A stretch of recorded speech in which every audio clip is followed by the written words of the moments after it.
नमस्कार दोस्तों, स्वागत है मेरे YouTube चैनल सतीश चंद्र यादव पे। और आज हम सी टेट की जो पाठ्यक्रम है उस पे हम चर्चा करेंगे। तो सी टेट में मेनली दो पेपर होते हैं, पेपर 1 और पेपर 2। आज हम पेपर 1 की चर्चा करेंगे जो कि कक्षा 1 से 5 के लिए होता है। आज हम उसके पाठ्यक्रम की विस्तृत चर्चा करेंगे। तो निश्चित सफलता के लिए ये पूरा वीडियो ध्यान से देखिएगा, और जहाँ कहीं दिक्कत हो तो आप वीडियो को रोक के तब देखिएगा। तो मेनली जो पेपर फर्स्ट होता है कक्षा 1 से 5 के लिए, यह 5 खंडों में बटा होता है। पहला खंड होता है बाल विकास एवं अध्यापन कला, जिसमें 30 प्रश्न पूछे जाते हैं। दूसरा पेपर भाषा का होता है, इससे भी 30 प्रश्न पूछे जाते हैं।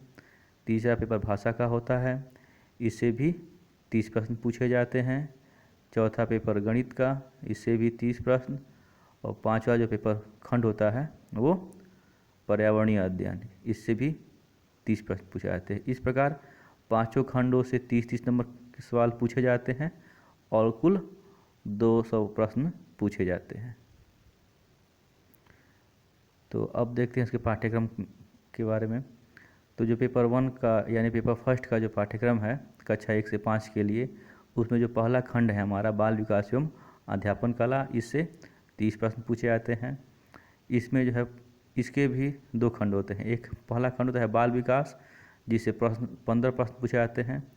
तो देखते हैं इसमें कौन कौन से संबंधित प्रश्न पूछे जाते हैं। इसमें जो है बाल विकास की अवधारणा, अधिगम के साथ उसका संबंध, बालकों के विकास के सिद्धांत, आनुवंशिक और पर्यावरण का प्रभाव, समाजीकरण प्रक्रिया, सामाजिक विश्व और बालक, ये इसमें शिक्षक, अभिभावक और मित्रगण होते हैं।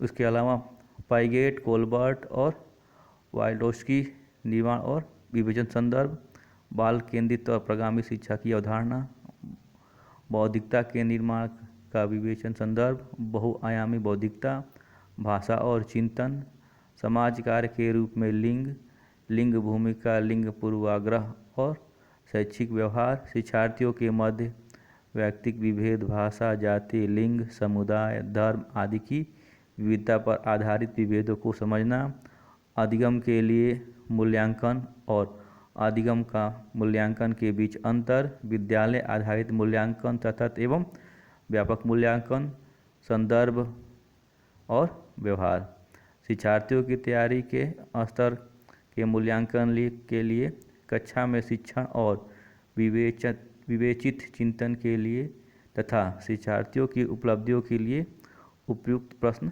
तैयार करना। दूसरा खंड होता है समावेशी शिक्षा की अवधारणा तथा विशेष आवश्यकता वाले बालक को समझना। इससे भी 5 प्रश्न पूछे जाते हैं, जिसमें गैर लाभप्रद और अवसर वंचित शिक्षार्थियों सहित विभिन्न पृष्ठभूमि से आए शिक्षार्थियों की आवश्यकता को समझना, अधिगम संबंधी समस्याएं, कठिनाई वाले बालकों की आवश्यकताओं को समझना, मेधावी सृजनशीलता, विशिष्ट प्रतिभावान शिक्षार्थियों की आवश्यकता को समझना। और जो ग खंड होता है, इस पहले खंड का ही जो ग पार्ट होता है, इसे 10 प्रश्न पूछे जाते हैं। बालक किस प्रकार सोचने और सीखते हैं, बालक विद्यालय प्रदर्शन में सफलता प्राप्त करने में कैसे और क्यों असफल होते हैं, अधिगम और अध्यापन की बुनियादी प्रक्रियाएं, बालक की अधिगम कार्यनीति, सामाजिक प्रक्रिया के रूप में अधिगम के सामाजिक संदर्भ, एक समस्या समाधानकर्ता और एक वैज्ञानिक अन्वेषण के रूप में बालकों में अधिगम की व्यक्तिक संरचना, अधिगम प्रक्रिया में महत्वपूर्ण चरणों के रूप में बालक की त्रुटियों को समझना, बोध और संवेदनाएं, प्रेरणा और अधिगम में योगदान देने वाले कारक, जिसमें 2 होते हैं, निजी और पर्यावरणीय। इस प्रकार पहला खंड हमारा समाप्त हुआ। अगर वीडियो में कोई इसी प्रकार की दिक्कत हो या समझने में दिक्कत हो रही होगी जो टेक्स्ट लिखा हुआ है, तो वीडियो को आप रोक के इसको पढ़ सकते हैं या इसको कहीं नोट कर सकते हैं। जो दूसरा खंड होता है पहले प्रश्न का ही, यानी प्राइमरी का जो 1 से लेकर 5 तक का जो खंड होता है, तो उसका जो दूसरा खंड है वो भाषा का है। भाषा में जो है 30 प्रश्न भी आते हैं। पहला जो खंड होता है भाषा का, वह भाषा बोधगम्यता का है, जिससे 15 प्रश्न पूछे जाते हैं।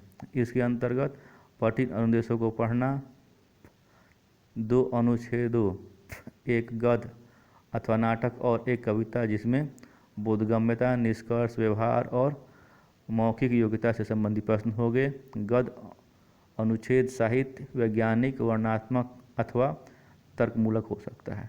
फिर ख खंड से भी जो है 15 प्रश्न पूछे जाते हैं। अधिगम और अर्जन, भाषा अध्यापन के सिद्धांत, सुनने और बोलने की भूमिका, भाषा का कार्य तथा बालक इसे किस प्रकार एक उपकरण के रूप में प्रयोग करते हैं। लिखित और मौखिक रूप में विचारों के संप्रेषण के लिए किसी भाषा के अधिगम में व्याकरण की भूमिका पर निर्णायक संदर्भ। एक भिन्न कक्षा में भाषा पढ़ने की चुनौतियाँ, कठिनाइयों को भाषा की कठिनाइयाँ, त्रुटियाँ और विकार। भाषा कौशल, भाषा बोधगम्यता और प्रवीणता का मूल्यांकन करना, बोलना, सुनना, पढ़ना और लिखना।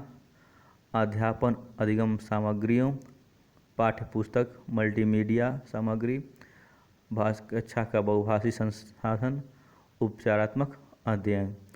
जो भाषा द्वितीय होता है इसका भी पेपर लगभग वही है। बोधगम्यता 15 नंबर का, भाषा का विकास और अध्यापन कला 15 नंबर का, दोनों खंड मिला के 30 नंबर का। तो दोबारा मैं भाषा पर चर्चा नहीं करूँगा। दोनों के लिए भाषा एक ही तरह की होती है। भाषा में मेनली 2 भाषाएं होती हैं, एक हम हिंदी लेते हैं और दूसरा बहुत से अंग्रेजी या संस्कृत में से कोई एक ली जाती है। लेकिन जो प्रश्न पूछने का आधार होता है ये इन्हीं पर होता है, इसलिए मैं दोबारा इसको चर्चा नहीं करूँगा। और आते हैं अपने चौथे खंड गणित की तरफ।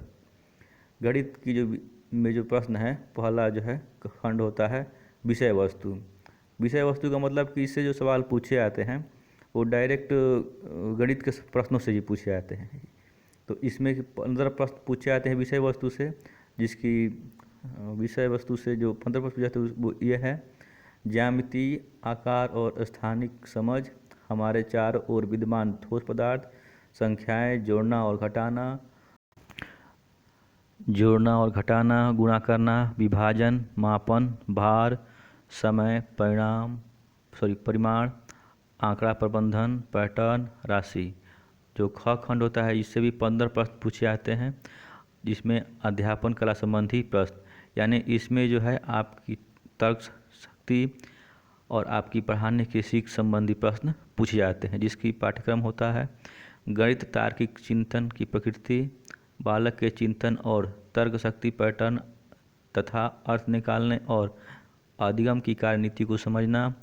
पाठ्यक्रम में गणित का स्थान, गणित की भाषा, सामुदायिक गणित, औपचारिक और अनौपचारिक पद्धति के माध्यम से मूल्यांकन, शिक्षण की समस्या, त्रुटि विश्लेषण तथा अधिगम एवं अध्यापन के प्रासंगिक पहलू, नैदानिक एवं उपचारात्मक शिक्षा।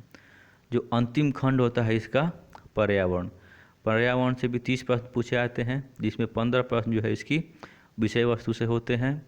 और विषय वस्तु इस प्रकार है: परिवार और मित्र, जिसमें संबंध, कार्य और खेल, पशु और पौधे से प्रश्न पूछे जाते हैं। इसके अलावा भोजन, आश्रय, पानी, भ्रमण, वे चीज़ें जो हम बनाते हैं और करते हैं, इससे भी प्रश्न पूछे जाते हैं। और इसका जो अगला खंड होता है 15 नंबर का अध्यापन संबंधी मुद्दे, जिससे 15 प्रश्न पूछे जाते हैं, जो इस प्रकार हैं: ईवीएस की अवधारणा और व्याप्ति, ईवीएस का महत्व, एकीकृत ईवीएस, पर्यावरण अध्ययन एवं पर्यावरणीय शिक्षा, अधिगम सिद्धांत, विज्ञान और सामाजिक विज्ञान की व्याप्ति और संबंध, अवधारणा प्रस्तुत करने के दृष्टिकोण, क्रियाकलाप, प्रयोग, व्यवहार कार्य, चर्चा, CCE यानी चाइल्ड सेंटर्ड एजुकेशन, शिक्षण सामग्री, उपकरण और समस्या। इस प्रकार जो है हर खंड से 30-30 प्रश्न पूछे जाते हैं और सामान्य वर्ग के लिए 90 नंबर जो है इसमें लाना अनिवार्य होता है। और 30-30 प्रश्नों के हिसाब से करीब हर 5 खंड होते हैं और हर खंड में 30 सवाल। इस प्रकार कुल 150 प्रश्न होते हैं और 150 प्रश्नों में से 90 अंक पाना जरूरी है। इसमें किसी भी प्रकार का निगेटिव मार्किंग नहीं होता है, इसलिए अगर चाहें तो इसमें तुक्का भी मार सकते हैं। वीडियो अगर अच्छा लगे तो इसे लाइक कीजिए, मेरे चैनल को सब्सक्राइब कीजिए और अधिक से अधिक लोगों को शेयर कीजिए। और शेयर करने के नीचे सब्सक्राइब लिख के लाल बटन होगा, इसको ज़रूर दबाइएगा। धन्यवाद।